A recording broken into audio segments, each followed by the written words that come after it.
یہ دعا پڑھنے کے بعد صحبت کرنے میں جلد بازی نہیں کرنا ہے۔ دیکھیے آپ دونوں اجنبی ہیں، اس کو اپنے سے مانوس کریں، انسیت لگاؤ ہو، محبت کی باتیں ہوں، ہے نا، تحفوں کا لین دین ہو، مکمل طریقے سے اس سے دوستی ہو، اس کے بعد آگے کے مرحلے شروع کرنا ہے آپ کو۔ یہ ہمیشہ دھیان رکھنے کی چیز ہے، اپنے رشتے کی مضبوطی کے لیے اس کو اپنے قریب کرنا یہ بہت ضروری ہوتا ہے دوستو۔ اس کے بعد اگلا پوائنٹ یہ چھٹا کہ دیکھیے مکمل عورت کو راضی کرنے کے بعد، مکمل تیار کرنے کے بعد پھر صحبت میں مصروف ہونا چاہیے۔ یہ بات بولنے میں ذرا مجھے عجیب لگ رہی ہے، لیکن دوستو بزرگوں دھیان رکھنے کی چیز یہ ہے کہ اللہ معاف فرمائے ہم کو کہ ہمارے نوجوانوں کو ان چیزوں سے بالکل واقفیت نہیں ہے، بالکل ایک دم میں الفاظ میں اس کو بیان نہیں کر سکتا کہ کیسے کیسے ہمارے ساتھ واقعات آتے ہیں اور کیسے کیسے لوگ مسائل پوچھتے ہیں۔ اس لیے میں دل سے آپ کو یہ بات شیئر کر رہا ہوں کہ مکمل عورت کو اپنے قریب کر کے مکمل طریقے سے تیار کر کے اس کے بعد ہی آگے کے مرحلے شروع کرنا چاہیے۔ یہ ہوا چھٹا پوائنٹ۔ ساتواں پوائنٹ ہے دعا کا اہتمام کرنا۔ دعا مطلب صحبت سے پہلے دعا، اس کا پہلی رات سے کوئی لینا دینا نہیں ہے، دھیان رکھنا۔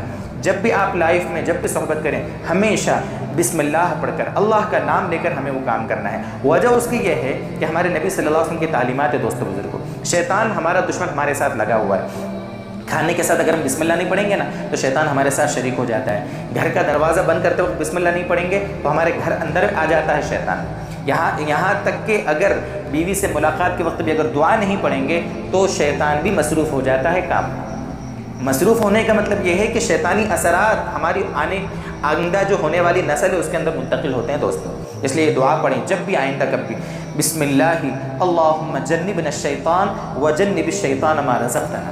میں اسکرین پر لکھ دے رہا ہوں، دیکھیے صاف ستھرے انداز میں اس کو یاد پڑھ کریں اور صاف ستھرے انداز میں دل کے یقین کے ساتھ اس کو پڑھیں۔ آٹھواں پوائنٹ جو ہے تھوڑا حیا کے خلاف ہے لیکن بتانا ضروری ہے، اس پر بھی کئی مرتبہ رشتے ٹوٹ گئے ہیں، طلاقوں کی نوبت آ گئی ہے کہ پہلی رات میں صحبت کی ہم نے، خون تو نکلا نہیں تو کیا ہوا، پہلے سے کچھ گڑبڑ تو نہیں تھی؟ نہیں میرے دوستو، یہ خون نکلنا کوئی ضروری نہیں ہے۔ پردے بکارت جو ہوتا ہے نا، پردے بکارت وہ کبھی کبھی اچھل کود میں، کھیلنے کودنے میں، وزن زیادہ اٹھانے میں، ہنسی مذاق وغیرہ بہت ساری چیزیں جو ہوتی شادی سے پہلے، تو اس میں بھی پردے بکارت ظاہر ہو جاتا ہے۔ اس لیے یہ نہیں سوچنا چاہیے کہ بھئی میری شادی ہوئی ہے، کنواری لڑکی تھی اور اس کو تو خون نکلا نہیں، اس لیے آپس میں آپ کے رشتے میں گڑبڑی ہو جاوے، آپ بدگمانی مبتلا ہو جاویں، آپ اپنی عورت کے کیریکٹر کے بارے میں کچھ دماغ میں شکوک پیدا کرنے لگے، یہ ساری غلط باتیں ہیں۔ یہ آٹھواں پوائنٹ بہت اہم ہے، اس کو دھیان رکھنا ہے۔ نواں پوائنٹ دھیان رکھنا، ہمیشہ دوستو بزرگوں لائف میں کبھی بھی صرف اور صرف آگے کے مقام میں صحبت جائز ہے، ہمیشہ دھیان رکھنا۔ آگے کے مقام میں کہیں سے بھی کیسے بھی صحبت کریں جائز ہے، ساری چیزیں کوئی مسئلہ نہیں، لیکن پیچھے والے مقام پر صحبت کرنا بالکل جائز نہیں ہے، ہمیشہ اس کو دھیان رکھنا۔ بات ایسی ہے جو پتہ ہے سب کو، لیکن چونکہ نئے جوڑے بہت سے ہوتے ہیں ان کو پتہ نہیں ہوتا ہے میرے دوستو، اس لیے یہ سب سمجھانا پڑ رہا ہے۔ نمبر 10، 10واں پوائنٹ ہے دوستو، قبلہ رخ نہیں ہونا چاہیے صحبت کے وقت۔ قبلہ رخ کا مطلب یہ ہے، جیسے مثلا ایسا سمجھے کہ یہ میں قبلہ رخ بیٹھا ہوں، مثال دے رہا ہوں آپ کو، تو ہمارے بیڈ ایسے نہیں لگے کہ ہم اس طرح سوئیں کہ سر ہمارا قبلے کی طرف ہے اور پیر ادھر ہے، کیونکہ صحبت کرنے میں بھی ظاہر سی بات ہے پھر اسی طرح ہوگا۔ تو صحبت کے وقت ہمارا رخ قبلے کی طرف نہیں ہونا چاہیے، چاہے بیڈ ہمارا ایسا لگا ہو لیکن صحبت کے وقت ہم رخ اپنا چینج کر لیں، یہ مکروہ تحریمی ہے، یہ قبلے کے آداب کے خلاف ہے دوستو بزرگوں۔ یہ ہوا 10واں پوائنٹ۔ 11واں پوائنٹ، صحبت کے وقت مکمل برہنہ ہونا یہ مناسب نہیں ہے، پورے ننگے ہونا اچھی بات نہیں ہے، چادر کم سے کم ہمارے اوپر ہو یہ بہتر ہے، یہ ادب ہے، ٹھیک ہے۔ اگر پورے برہنہ بھی ہوں گے تو کوئی گناہ تو نہیں ہے لیکن ادب کے خلاف ہے۔ 12واں پوائنٹ ہے کہ اگر عورت کے ناپاکی کے ایام میں MC چل رہی ہے تو ناپاکی کے دنوں میں صحبت کرنا جائز نہیں ہے۔